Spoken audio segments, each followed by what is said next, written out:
I am so glad that you stopped by. I've missed you. Every time I see you here, it lights up my day. And you know what makes me feel even better is when you come and you let me know that these videos are helping you. They're making a difference and that you're learning. So please drop a comment, even if it's just to say hi or let me know where you're watching from. We have viewers literally from all over the globe, and I love to travel, so I love to hear where you're viewing us from. I'm Deborah Costu, your dementia expert, watchdog, and your best friend. You can confide in me. My mission is to turn the dementia industry upside down. My goal is to make the world change how they treat, see, and care for people with dementia.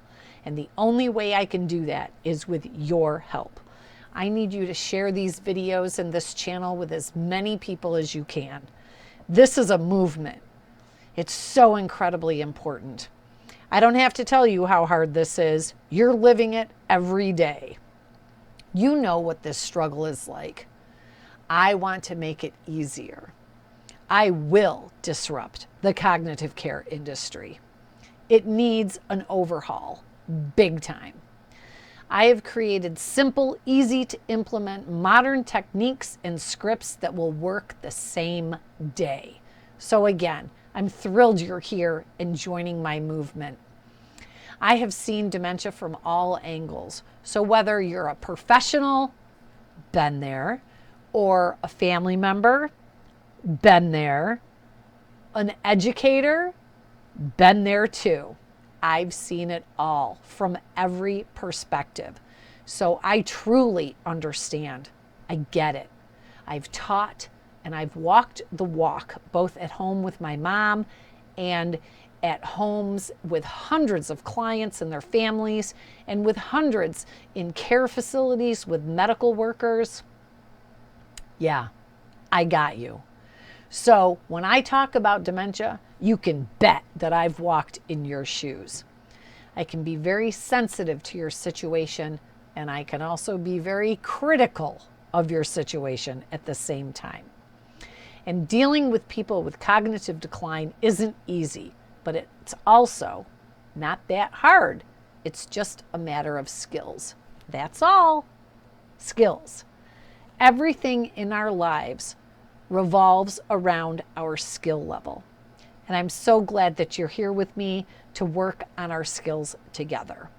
If you want even more, you can head over to my website. I have an even deeper trainings available for all levels and budgets at answersaboutalz.org. Today, we are diving into stage 3.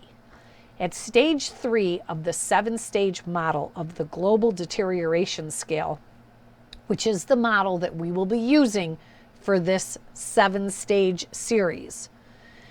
This is still very early in the process. Symptoms can still be vague and unpredictable. Memory loss and cognition may still not be obvious, and early symptoms, especially around stage 3, are still going to vary quite a bit. The most common visible early symptoms will be a loss of memory of the most recent events and conversations. So a person may not remember what they had for lunch, or that they had just had a conversation with their doctor on the phone to confirm an appointment, or they don't maybe remember that you visited them yesterday, or that they just talked to you on the phone a half an hour ago. The loss of most recent events and recollection of recent events is one of the earliest warning signs and the most recognized. Stages 1 through 3 are still considered pre-dementia. At stage 3, this will still be considered a gradual onset of symptoms, and many don't recognize that these are due to a more serious diagnosis like Alzheimer's or another type of dementia. Or they might also just think it's normal aging, or that they're just slowing down a bit. Cognition and memory loss symptoms will not be consistent and may throw someone off thinking that it's just normal aging. It's stage 3 when a doctor might be able to diagnose MCI or mild cognitive impairment, which does not always lead to a diagnosis of dementia. In fact, only 10 to 15% of people diagnosed with MCI or mild cognitive impairment will go on to develop another disease such as Alzheimer's. If going forward you feel you have a diagnosis of Alzheimer's or another form of dementia, these cognitive diseases are progressive, meaning they will continue their destruction. They will not stop.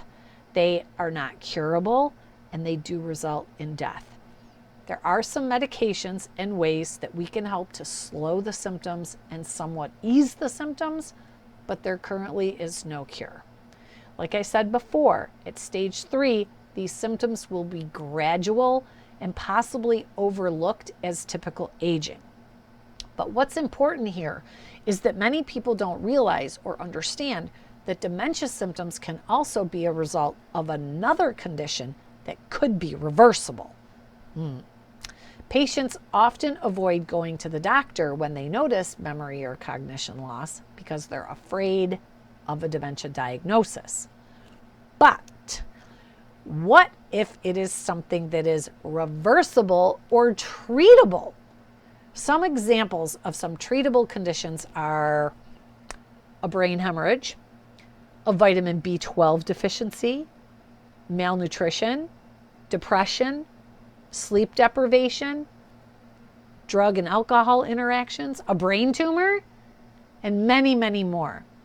These are conditions that can cause dementia-type symptoms that are treatable and need medical attention. Delaying treatment can cause further or more permanent damage.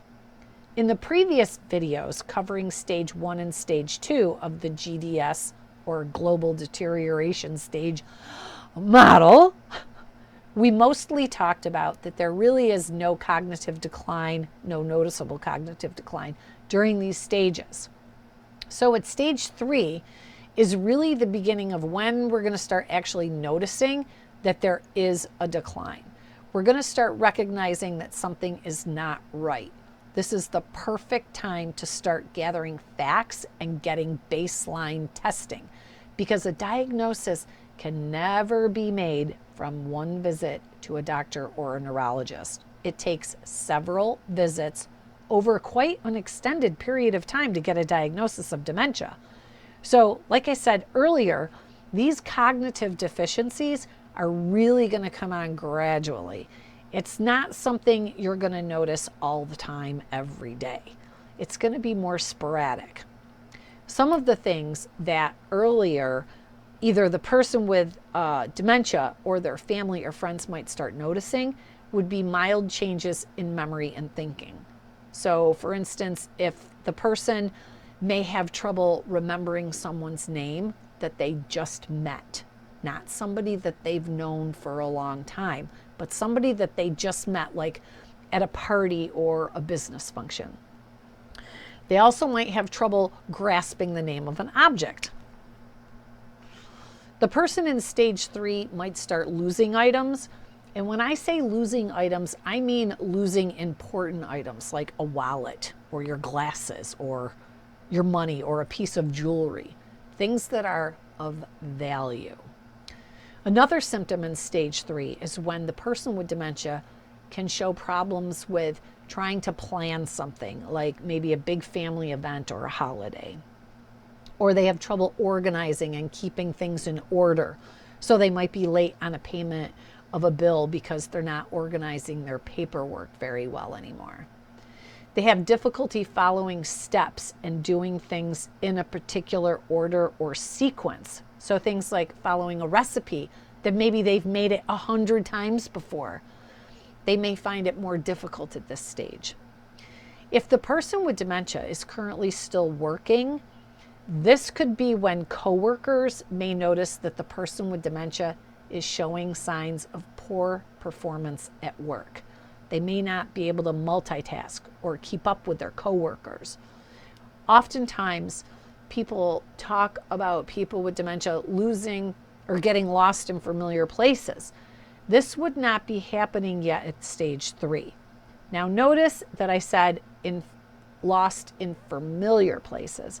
However, the person with dementia at stage 3 could get lost in unfamiliar places, which would mean that they were unable to resolve a situation where they got turned around and they weren't able to figure it out on their own, or at least not without a struggle.